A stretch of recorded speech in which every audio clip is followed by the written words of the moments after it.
Hello and अस्सलाम वालेकुम dear viewers, welcome back to SR advocacy. आज हम बात करेंगे कि डेमोक्रेसी इतनी बुरी है जितनी पाकिस्तान में समझी जाती है, या डेमोक्रेसी एक ऐसी फॉर्म ऑफ गवर्नमेंट है जिसको इम्प्लीमेंट ही नहीं किया जा सकता।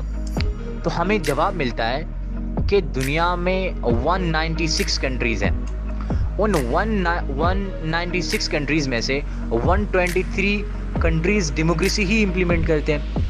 तो इससे ये मुराद है कि डेमोक्रेसी एक ऐसी फॉर्म ऑफ गवर्नमेंट है जो इम्प्लीमेंट हो सकती है, जो 123 कंट्रीज़ कर रहे हैं। अगर ये नहीं होती पाकिस्तान में डेमोक्रेसी, मतलब पाकिस्तान में अगर इम्प्लीमेंट नहीं हो सकती, तो नॉर्मली लोग ये सोचते हैं कि सिर्फ करप्शन ही इसके पीछे एक वजह है कि डेमोक्रेसी क्यों पाकिस्तान में फैली है। लेकिन ऐसा नहीं है। अगर कोई शख्स डेमोक्रेसी को इम्प्लीमेंट करना चाहता है, किसी कंट्री में इम्प्लीमेंट करना चाहता है, सो सबसे पहले जो इंतहाई अहम है कि आपका लिटरेसी रेट हाई हो।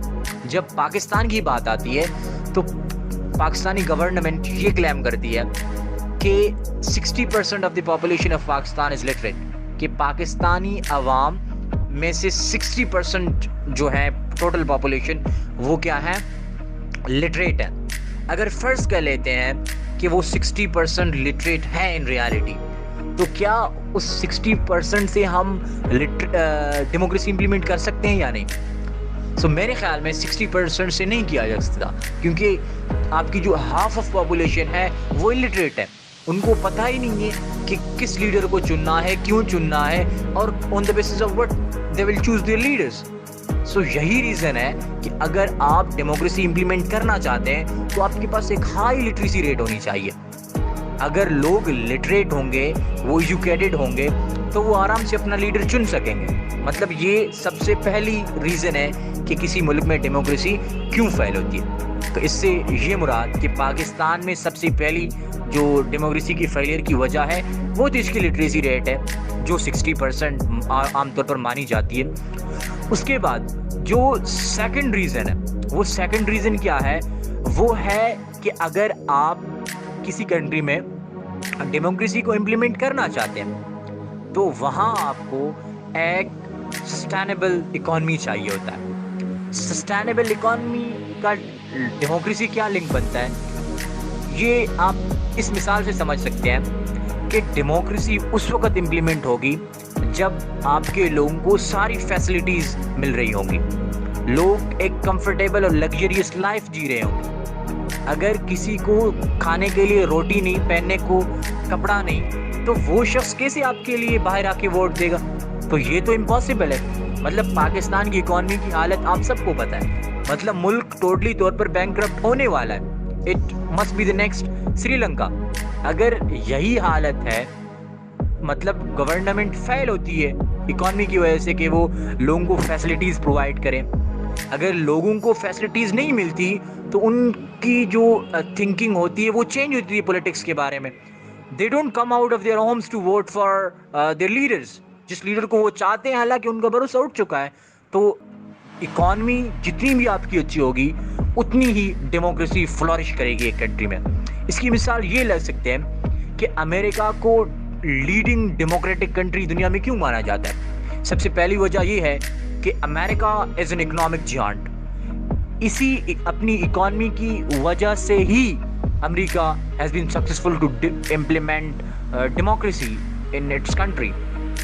तो यही रीज़न है कि डेमोक्रेसी के लिए आपको एक इकॉनमी चाहिए होता है, एक सस्टेनेबल इकॉनमी चाहिए होता है। जब सस्टेनेबल इकॉनमी आपके पास है तो आप आराम से डेमोक्रेसी को इम्प्लीमेंट कर सकते हैं, जो नॉर्मली कंट्रीज़ करते हैं। और जो थर्ड रीज़न है वो है पॉलिटिकल इंस्टेबिलिटी।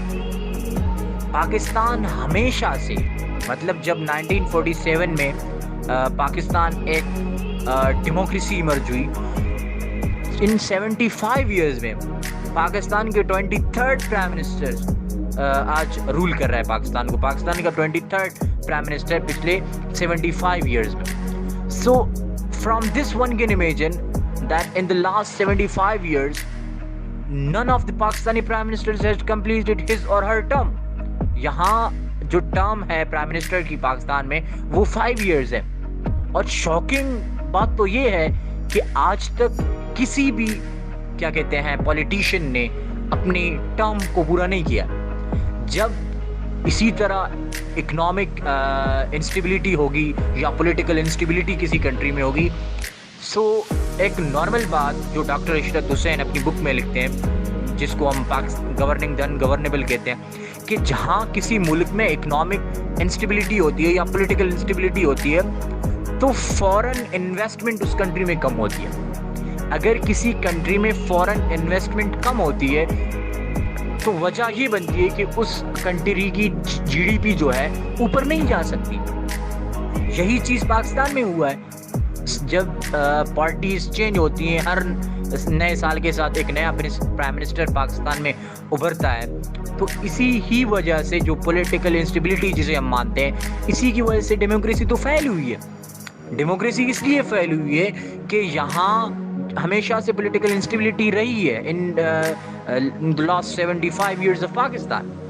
सो जैसे ही पॉलिटिकल इंस्टेबिलिटी किसी कंट्री को हिट करती है, इससे आप अंदाज़ा ये लगा सकते हैं कि अगर पाकिस्तान में पॉलिटिकल इंस्टेबिलिटी नहीं होती है, पॉलिटिकल इंस्टेबिलिटी ख़त्म हो जाती है, तो क्या होगी? सो रिजल्टेंटली कंट्री में आपके फॉरेन इन्वेस्टमेंट्स आएंगे। जब फॉरेन इन्वेस्टमेंट्स आएंगे in the shape of taxes, आप उनसे क्या करते हैं, टैक्सेस वसूल करते हैं, आप उनसे टैक्सेस लेते हैं। जब आप उनसे टैक्सेस लेते हैं तो क्या होता है next job? Directly it adds to your GDP. जब ये आपकी जीडीपी को क्या करता है, स्ट्रेंथन करता है, हेल्प करता है। जब ये अमाउंट ऑफ मनी जो पॉलिटिकल स्टेबिलिटी की वजह से हुई है, जो आपकी पॉलिटिक्स है वो स्टेबल है, चेंज नहीं हो रही है, हर आने वाला गवर्नमेंट अपने 5 साल कंप्लीट कर रहा है, तो आप आसानी से इम्प्लीमेंट कर सकते हैं क्योंकि आपकी जीडीपी भी अच्छी होगी। जब जीडीपी अच्छी होगी तो आप लोगों को फैसिलिटेट भी करेंगे। जब लोगों को आप फैसिलिटेट करेंगे, they will definitely come out of their homes to vote for you. So यही रीजन हैं कि पाकिस्तान में डेमोक्रेसी क्यों फेल होती है। अभी इसका कंक्लूजन ये है कि पाकिस्तानी गवर्नमेंट को चाहिए कि ये क्या करे, लोगों को ये मतलब उनको इनके लिए स्कूल्स खोले, लोगों को कोशिश करे, उसकी ये कोशिश हो कि लोग लिटरेट हों। जब लोग लिटरेट होंगे तो आसानी से वो जो हमारी कंट्री पाकिस्तान है, जहाँ डेमोक्रेसी इन इटसेल्फ बहुत बुरी चीज़ बन चुकी है, तो आराम से डेमोक्रेसी की रिवाइवल हो सकती है। Thank you very much. Thanks for your kind attention.